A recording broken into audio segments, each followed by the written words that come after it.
لفظ دھونے کو زمزم میں بھرنے لگا، گلشن خلد کی سمت بڑھنے لگا، کر لیا ہے وضو عود کا ہے قلم، حمد رب محمد کی لکھنے لگا۔ عرش والے بھی سب تیرے محتاج ہیں، عرش والے بھی سب تیرے محتاج ہیں، بندگی میں جہاں یہ بھی جھکنے لگا۔ حسن یوسف ہے موسیٰ بھی تیری عطا، حسن یوسف ہے موسیٰ بھی تیری عطا، بن تجلی مصر طور دکھنے لگا۔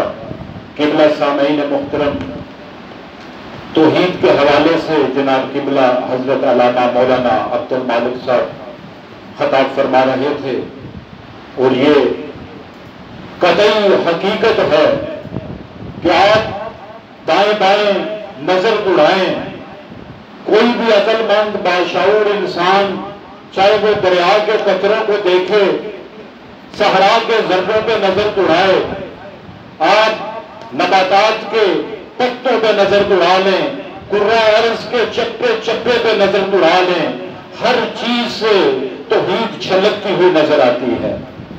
میں ایک واقعہ عرض کرنا چاہوں گا کہ عرب میں ایک بڑھیا سے پوچھا گیا کہ آپ نے اپنے اللہ کو کیسے پہچانا، تو اس نے بتایا کہ میں نے اپنے چرخے سے اپنے رب کو پہچانا ہے۔ اس نے کہا کیسے؟ تو وہ بتانے لگی کہ میں نے جب اپنے چرخے کو میں حرکت دیتی ہوں تو یہ چلنے لگ جاتا ہے، جب میں اپنی طاقت روک لیتی ہوں تو یہ چرخہ بند ہو جاتا ہے، تو میں اپنے چرخے کی وجہ سے میں نے اس کائنات کے رب کو پہچانا ہے کہ یہ جو لیل و نہار کا تغیر ہے، یہ جو شمس و قمر کی چمک ہے، اس کے پیچھے کوئی ایسی طاقت ہے، کوئی ایسی پاور ہے جو انہیں چلا رہی ہے، جس سے ربوبیت نظر آتی ہے۔ یہ ہمارے جو نظریے ہیں، جو عقیدے ہیں کہ اللہ روح کی شکل میں جسم میں آ جاتا ہے، یہی شرک ہے۔ وہ جس جسم کا کوئی حصہ بن جاتا ہے تو یہی شرک ہے۔ تو اس سے بچنے کی قبلہ نے بہت پیارے انداز کے ساتھ جناب خطاب فرمایا۔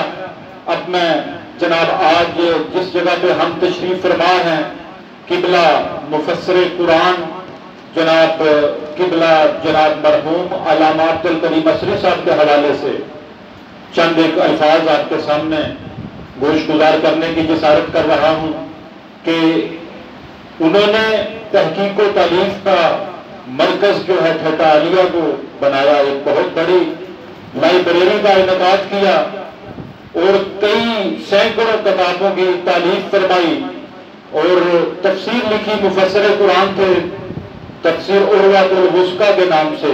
اور جس جگہ پہ آپ تشریف فرما ہیں، یہ جگہ مسجد کے لیے انہوں نے جو ہے خاص کیا اور اس کے ساتھ مدرسے کا قیام عمل میں لایا۔ اپنی ساری زندگی بہت اچھے اعمال کرتے رہے۔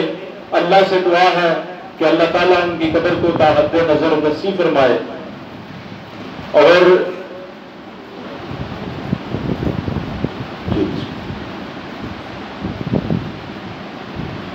اور ان کے جو پسران ہیں انہیں اللہ تعالیٰ محبت کی دولت سے نوازے، آپس میں پیار اور الفت کے ساتھ رہیں۔ اب بلا تاخیر میں دعوت سخن دینے جا رہا ہوں علامہ قاری محمد عزیر اظہر صاحب، وہ مائک پہ تشریف لائیں اور